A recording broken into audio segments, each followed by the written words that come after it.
दोस्तों, स्वागत है आप सबका मेरे चैनल विकलेश हूँ। मैं कहानियाँ सुनाता हूँ, कहानियाँ सुनाऊंगा। मित्रों, इस चैनल में लेके आता हूँ मैं आपके लिए प्रेरणादायक, मनोरंजक और खूबसूरत कहानियाँ।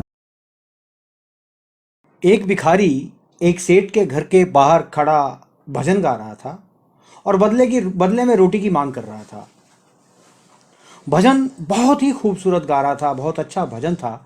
और सेठानी काफ़ी देर से उसको अंदर से आवाज़ें लगा रही थी कि आ रही हूँ, आ रही हूँ, अरे बना रही हूँ रोटी।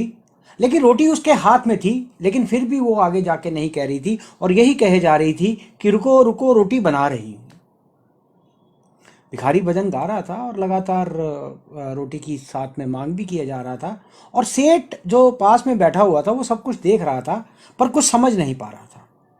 आखिर वो झल्लाकर सेठानी से बोला कि रोटी हाथ में लिए खड़ी हो और वो बाहर भजन गाता गाता मांगे चला जा रहा है, उसको दे क्यों नहीं रही रोटी? ये क्यों कह रही हो कि बना रही हूँ, बना रही हूँ?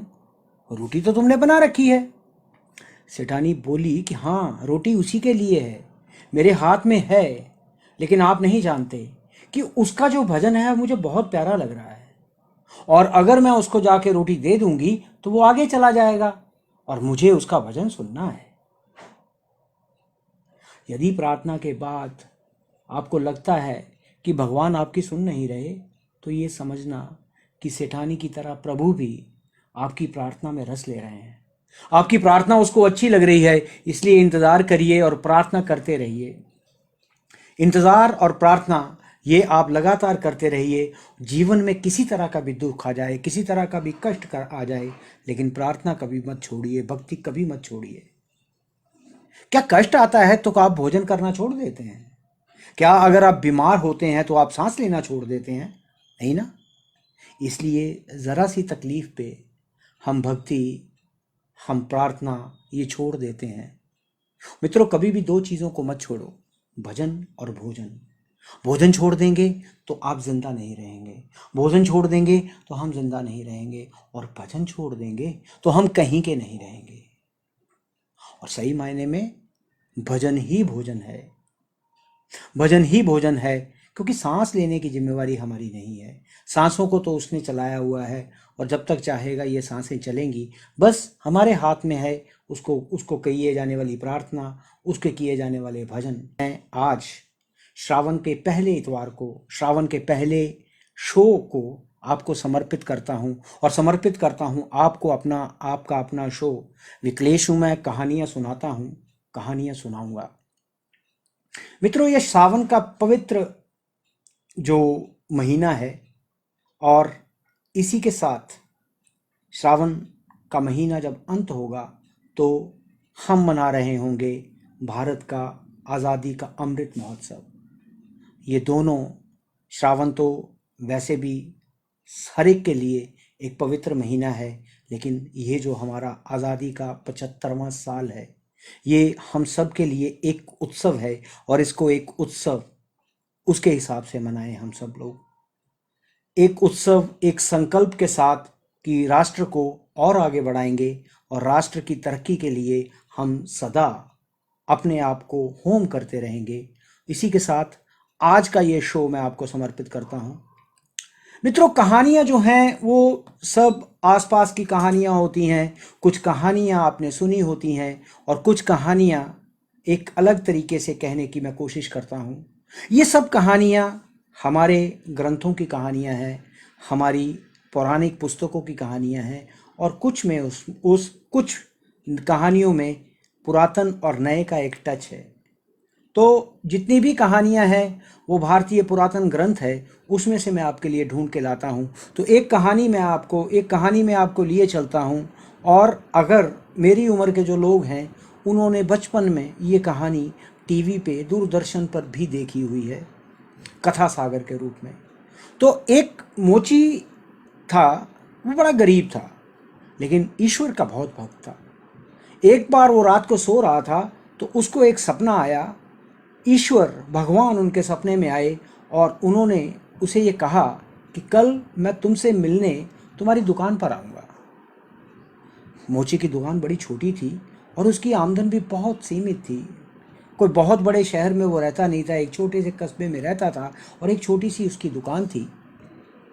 खैर, खाने पीने के बर्तन भी उसके पास कम थे, इसके बावजूद भी वो ईश्वर की भक्ति करता, ईश्वर के भजन करता और सदा खुश रहता। एक सच्चा, ईमानदार और परोपकारी था वो। इसीलिए, शायद इसीलिए जो ईश्वर ने उसकी परीक्षा लेने का निर्णय लिया था।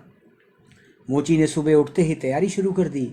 भगवान को चाय पिलाने के लिए उसने दूध, चाय पत्ती और नाश्ते के लिए कुछ मिठाई, कुछ फल लेके आया। दुकान को उसने अच्छी तरह से साफ किया, बुहारा और बैठकर उसका इंतज़ार करने लगा। और उस दिन सुबह से भारी बारिश हो रही थी, भारी बारिश हो रही थी और वो वहाँ अपनी दुकान पर बैठा भगवान का इंतज़ार कर रहा था, ईश्वर का इंतज़ार कर रहा था। और थोड़ी देर के बाद उसने देखा कि एक सफाई वाली बारिश में भीग रही है, बारिश में भीग रही है और सर्दी के कारण ठिठुर रही है। वो बाहर आया, उसको उस जो सफाई कर्मचारी थी, सफाई करने वाली थी, उस पर बहुत दया आई। उसने भगवान के लिए जो दूध लाया था, आधे दूध की चाय बनाकर उसको पिलाई। उसको थोड़ी राहत महसूस हुई और वो वहाँ से चली गई। दिन गुजरने लगा, डलते डलते दोपहर आ गई। दोपहर जब दोपहर हुई तो मोची ने देखा कि उसकी दुकान पर कोई आ रहा है। वो सतर्क हो गया, उसको लगा कि भगवान आ रहे हैं। लेकिन जब उसने देखा, एक महिला अपने बच्चे के साथ आई थी और उसका बच्चा उसके छाती पर लग कर रो रहा था। उस महिला ने उसको नमस्कार किया और उसको अपनी बेसब्री बताई, अपनी व्यथा बताई कि मेरा बच्चा बड़ा भूखा है, इसे पीने के लिए दूध चाहिए। अब मोची, उसने अपना जो भी बचा हुआ था, सारा दूध था, वो गर्म करके बच्चे के लिए दे दिया और बच्चे की माँ ने बच्चे को दूध पिलाया और वो वहाँ से चली गई। इस तरह से शाम हो गई। मोची दिन भर बेसब्री से उसका इंतज़ार कर रहा था। शाम ढलने लगी लेकिन बारिश उसी तरह से चल रही थी। अचानक तभी एक बूढ़ा, जो चलने फिरने से बड़ा लाचार था, लाठी के सहारे चल रहा था लेकिन वो भी बड़ी मुश्किल से चल पा रहा था, वो उसकी दुकान पर आया और उसने गिड़गिड़ाते हुए कहा कि मैं भूखा हूँ, मैं सारे दिन का भूखा हूँ, अगर कुछ खाने के लिए मिल जाए तो बहुत मेहरबानी होगी। मोची ने उसकी बेबसी को समझते हुए जो भगवान के लिए मिठाई और फल लेके आया था उसको दे दिए और वो मिठाई और फल खा के वहाँ से चला गया। अब इस तरह से सारा दिन बीत गया, रात होने लगी। रात जब हो गई तो इंतज़ार करते करते जो मोची के सब्र का बांध टूट गया और उसने भगवान को उलाहना देते हुए कहा, ए वारे भगवान, सुबह से रात कर दी और मैंने तुम्हारे लिए, तुम्हारे इंतज़ार में मैं यहाँ पर बैठा हुआ हूँ, क्या तुम मेरा मजाक उड़ा रहे हो? क्या मुझे गरीब समझकर मेरा मेरा मजाक उड़ा रहे हो? और मित्रों, तभी कहते हैं कि ऊपर से आकाशवाणी हुई और भगवान ने कहा कि देख, मैं तेरी दुकान पर आज एक नहीं 3 बार आया, 3 बार मैं आज तेरी दुकान में आया हूँ और तुम्हारी इस जो सेवाएं हैं उस सेवाओं से मैं बहुत खुश हुआ। आज तू मेरी परीक्षा में पास हो गया, क्योंकि तेरे मन में परोपकार और त्याग का जो भाव है वो सामान्य मानव की सीमाओं से बहुत परे है। और मित्रों, कहते हैं कि उसके बाद वो मोची कभी किसी को उस बाजार में दिखाई नहीं दिया। लोग कहते हैं कि वो परमात्मा का ही एक हिस्सा हो गया और उसी में समा गया। तो मित्रों, इस कहानी से हमको क्या शिक्षा मिलती है? हमें ये मिलता है कि किसी भी मजबूर या कोई ऐसा व्यक्ति जिसे आपकी मदद की ज़रूरत हो, उसकी मदद ज़रूर करनी है, उसकी मदद ज़रूर करना चाहिए, क्योंकि शास्त्रों में कहा गया है कि नर सेवा ही नारायण सेवा है। लेकिन जिसको आपकी मदद की ज़रूरत है और मदद की उम्मीद रखने वाले ज़रूरतमंद और लाचार लोग इस धरती पर उस भगवान के भेजे हुए दूत हो सकते हैं जो आपकी परीक्षा के लिए यहाँ पर आए हैं। तो इसलिए जो ज़रूरतमंद है उसकी सेवा ज़रूर कीजिए, उसका जो भी यथासंभव हो सके तो किसी मंदिरों में दान देना, ये इसके अलावा अगर हम इसको छोड़कर अगर हम ज़रूरतमंद को ध्यान देंगे और ज़रूरतमंद भी पहचानने के लिए आपको ईश्वर दृष्टि दे देगा। मैं अक्सर आपको बताता हूँ कि ये सब कहानियाँ पुरानी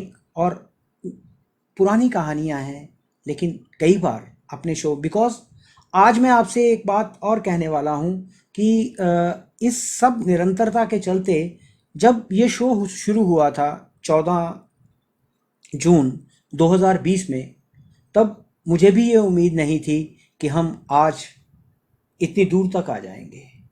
आज मैंने ये सोचा था कि जब ये शो निरंतर चल रहे थे तब मैंने ये सोचा था कि जो हमारा 100वां शो होगा उसको थोड़ा अलग अंदाज से करेंगे, लेकिन चलते चलते ये ध्यान नहीं रहा कि कब 100वां शो आया। और आज मैं ये काउंट कर रहा था, ये गिन रहा था, तो आज मेरे हिसाब से ये 109वां शो है। ये 109वां शो मेरे और आपके जो परस्पर संबंध हैं उन संबंधों को गिनाता है कि मैं भी हर बार आपके लिए आता हूं और आप भी हर बार मुझे सुनने के लिए यहाँ पर आते हैं। तो बहुत बहुत धन्यवाद।